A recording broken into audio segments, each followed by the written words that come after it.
All right, welcome back to Eyes Open Media. Hope you guys are doing good. It's October 29, 2017. Just finished up the main channel's video, Currency 365 Iraq video. Check that one out as well. Subscribe there and also subscribe here. Love to have you aboard. We're heading towards 5,000 subscribers on this channel, and on the main channel, we're heading towards 13,000 subscribers. So big ups to everybody sharing the videos and subscribing. Prophet of Solomon had the reset video here, which was really good. So check that out. Also, we have Prophet Doug Addison's here with the transfer of wealth is coming. I already believe the transfer of wealth is here, right? A lot of you guys made 6, 7 figures this year already, right, with the cryptocurrencies. So I'm not sure which one he's talking about, but the transfer of wealth has started already. Okay, it started with the cryptocurrencies, and Kenneth Story made that clear that's what it will start off, and that's exactly what happened. A lot of you guys have got into ICOs. These lending platforms are making you a lot of money, including me. And also, we made money in big money in Ethereum and Litecoin and Bitcoin and all these things and all these other cryptos. So the cryptos are making us money, right? And we're helping. And if you have not been using that money that you've been making to help others and to send like offerings and tithes to ministries, then you're not going to do it when the revaluation happens. You see, so if you have not done anything, if you have taken your Ethereum money and your BitConnect money and all this money that has made you a lot of money, all these crypto that has made you a lot of money coming from my mouth or Mike and JP's mouth, or or email list or whatever the case may be, and you haven't sown into anybody's life, or you haven't sent any type of thanks man for making me 6 figures on this or that, or send it to any type of ministry or charity or anything, then you're not going to do it when the revaluation happens. Because if you can't do it, you can't do it small things, then you're not going to do it when in big things, right? So a lot of the money that's been coming in for me from the cryptos and stuff, I have been using it and blessing so many people, sending it off to ministries, sending it off to people, and blessing people's lives with it. Because once the revaluation happens, guess what? I'll be doing even more, right? But if you can't do it when you make the 6 figures, you're not gonna do it when you make 7, 8, 9 figures. Okay, so let's be real. Some of you guys are here to pretend, and you're gonna be gone once the RV happens. We get it. Other you guys have been giving to ministries, have been giving to charities, and have been helping your family members out with the new finances that you paying off your debts and stuff like that, which is good. But some of you guys haven't done anything, okay? And so you're not going to do anything when the revaluation happens as well. So that's an eye opener, and it's kind of interesting because and then let me speak on this, and then also. Some of you guys that didn't do anything. Some of you guys have lost all your currency. Some people have actually stole your currencies. People have actually, hacked your accounts, right, and done stuff, right. So lesson learned. If you're not going to be for God's kingdom and do what you were told everybody you were going to do, and then you're not going to do it once the RV happens. And so these types of things are going to be able to come into your life, and people are going to be able to hack you and all types of stuff like that. I got hacked as well, but I've been giving, you know what I mean? So and it got restored immediately, right? So whatever I lost, I got back 10, 15 times that money immediately. God restored it to me immedately. So if you've been hacked and God hasn't restored your money, it's because you ain't giving, okay? You're not doing his work for his kingdom, okay? Because when I got hacked, my money was restored immediately, right? And so, yeah, and it was not just restored, but it was 10 times the value of what I lost immediately. Now it didn't have to take days. It was immediate, right? So make sure you're doing the work of the Lord and making sure that you're giving to people and being a blessing to others. Okay. So let's get started here.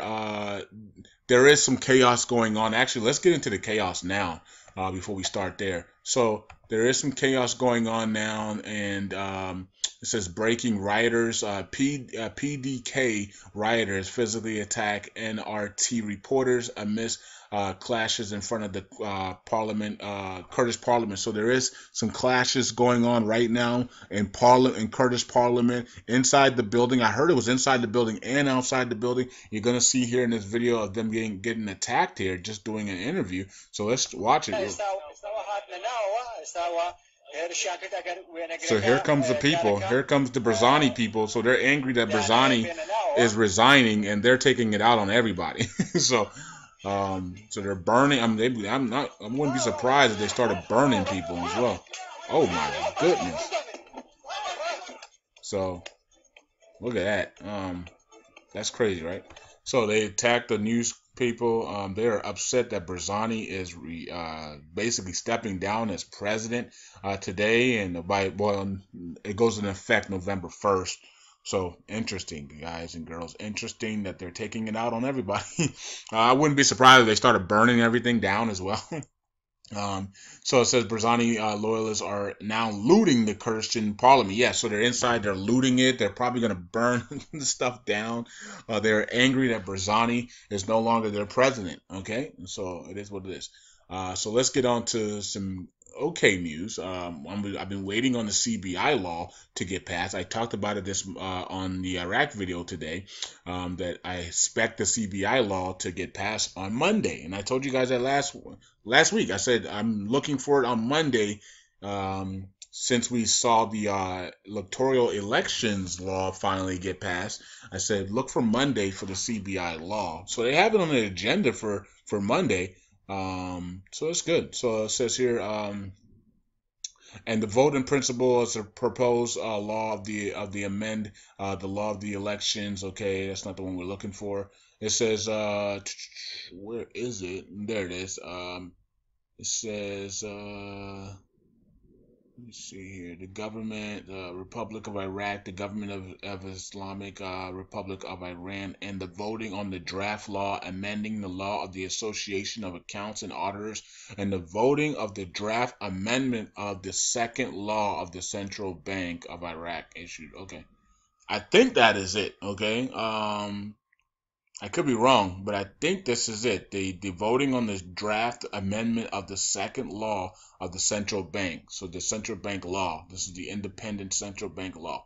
That's what I think that is. And I could be wrong. If I'm wrong, let me know. But I think this is the central bank law, for them, the central bank to be independent body, and that's what a lock needs to release this rate, in my opinion.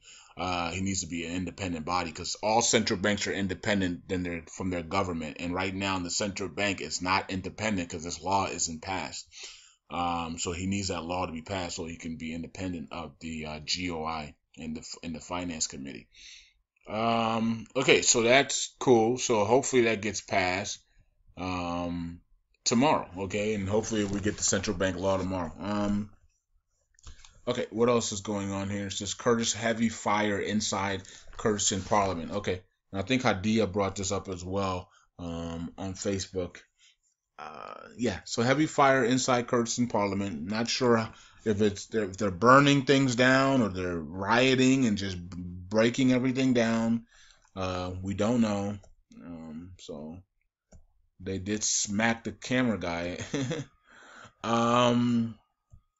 Okay, they posted twice for some strange reason. Okay, maybe they didn't believe themselves. I don't know. Urgent protesters storm Kurdistan Parliament. Angry demonstrators stormed the building of Kurdistan. And look, Barzani decided to step down. He decided to step down. There's still going to be a Barzani as president. Most likely, they're going to have a Barzani as president and still a Barzani as prime minister. But of course, when you idol somebody, you don't care. Okay, you want him still to be in power, and they're angry that their idol is no longer going to be in power. This is why I keep telling you guys, when you idolize something, you go brain dead. You lose all common sense. You go brain dead, and you do things like this by storming into a building. It's probably an empty building because they're already the parliament's already completed, right? So they basically waited till they were finished, and then go into an empty building and then start rioting and kicking things. Okay. So, Let's see here. A body meets with the head of the Ministerial Council for National Security. Anything else new that we don't know about? Dozens of anti-terror brigades go to Western Anbar. What else is here? The Iraqi government is determined to work with its allies to build a peaceful and prosperous future for the people of Iraq and for the region. Blah blah blah. Iraq is now a force for stability in the region. Okay, I'm gonna actually take this. I'm gonna make this the thumbnail just so you guys can see that a body saying that Iraq is now a force of stability in the region. Okay, we believe you. Yeah. Okay. I'm pretty sure it's already been that way since the beginning of the year, but they want to play with us. Actually, it's probably been that way since Abadi, who was the ex-defense minister who ran to the Erbil, said that they were going to make up all these stories about that Iraq's in war and Iraq's is not really in war. They're just doing it because they don't want to change. They don't want to. They're going to do it for political reasons so they can continue to steal and corrupt. And then he ran to Erbil. Remember?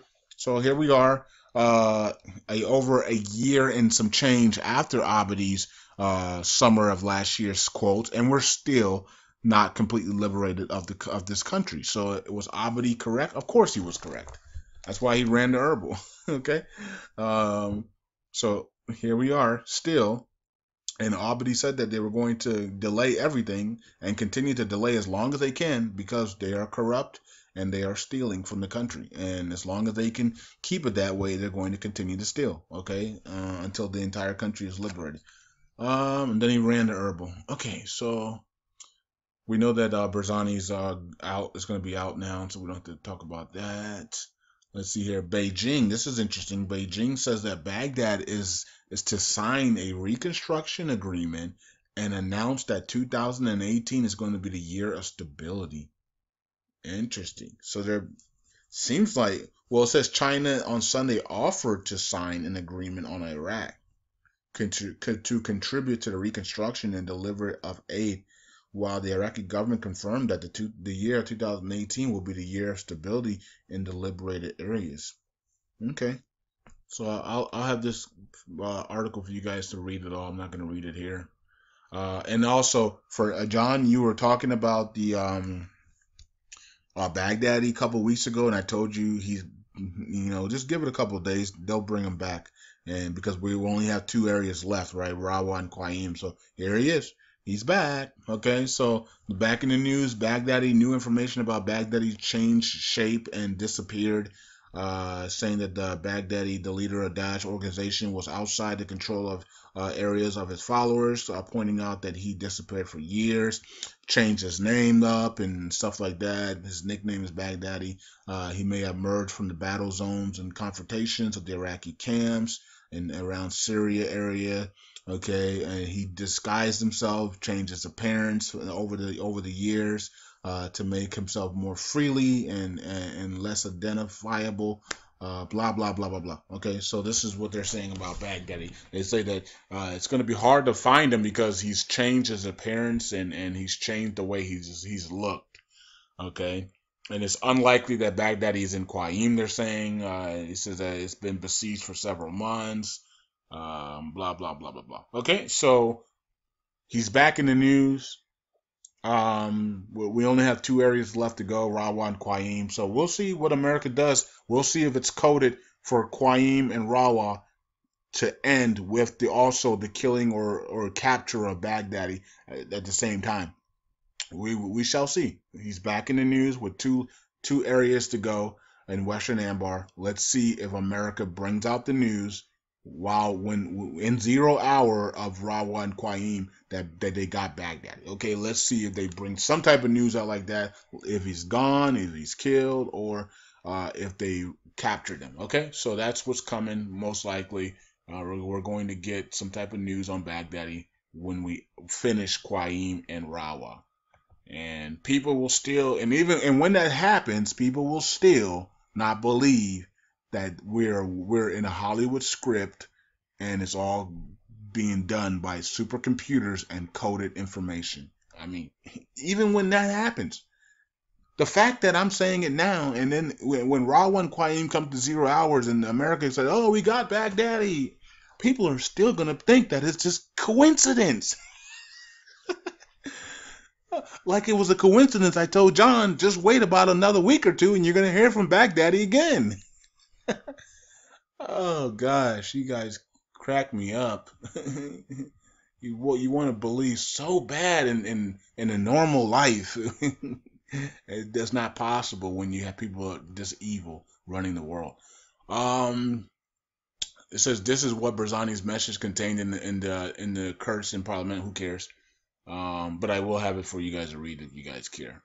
Urgent Barzani casts speech to step down. Okay, we already know that. Barzani refuses to continue in office. We know that already. A body says here before the end of the year, the entire country will be under the control of Iraqi government.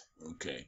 Now, see, before a body said, well, I guess it's a little bit different because before he said that Rawan Qaim will be completed by the end of November, at the latest, right? Now he's saying that the entire Iraq will be under the control of Baghdad. Now, could that mean the Kurdistan region as well? I don't know. He could try to take the Kurdistan region. I don't know, but I'm thinking he's meaning the disputed areas, right? So the Rawan Qaim will be completed in November, and sometime in November, and then the disputed areas will all be under control of Iraq as well and Baghdad, right? And so they can apply Article 140. They have to do this before these all these countries come in and do reconstruction in the first quarter, right? So they want to go out this year with the one-to-one Article 140, the oil and gas law, the back pay, all this stuff needs to be done, before 1111. I mean, before 1118, right? In my opinion. So if it's not, then it's gonna look bad on them because people are ready to come on in the first quarter to get the reconstruction done. And if you don't have these things completed, you're really delaying yourself. But we shall see how stupid they are if they continue to delay their own prosperity, right? Because that's all they're doing. They're delaying their own prosperity because the people at the top don't care about prosperity. They're already rich, right? They don't care about the prosperity of the country because they're already rich. They refuse to give money to the citizens so the citizens could then turn around and use it on them.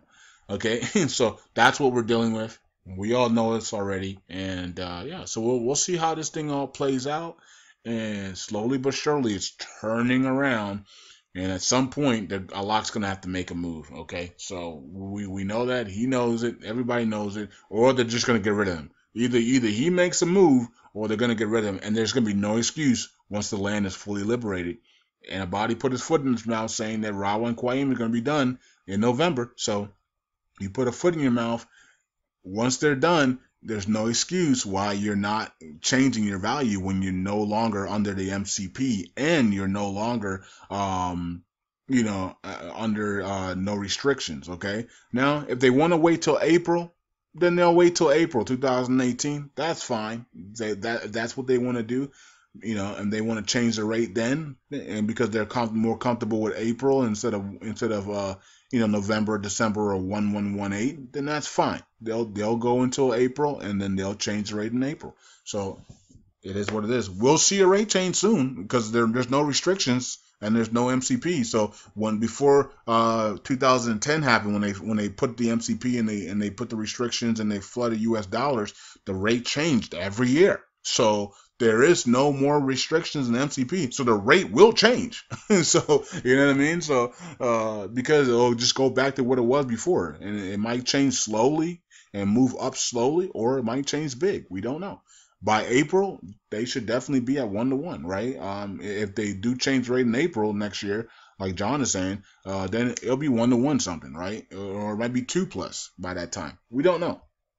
But the fact that they removed the MCP and all restrictions, the rate's going to change within the next year. Between now and this time next year, the rate's going to change because the rate always changed when they every year when they didn't have the restrictions in the MCP in place. Okay, so we know the rate's going to change. We just don't know when. but we know it's going to be within the next 12 months, right? Because he's removed everything. So it could be now, it could be 1118, it could be April when they usually do it in April. So we shall see. No one knows, and I'm going to be here doing this until, God willing, till the end of the year, and then that's it. We're moving on this channel. Peace out, everybody. Enjoy the day, and yeah, be blessed. Eyes open. Peace out.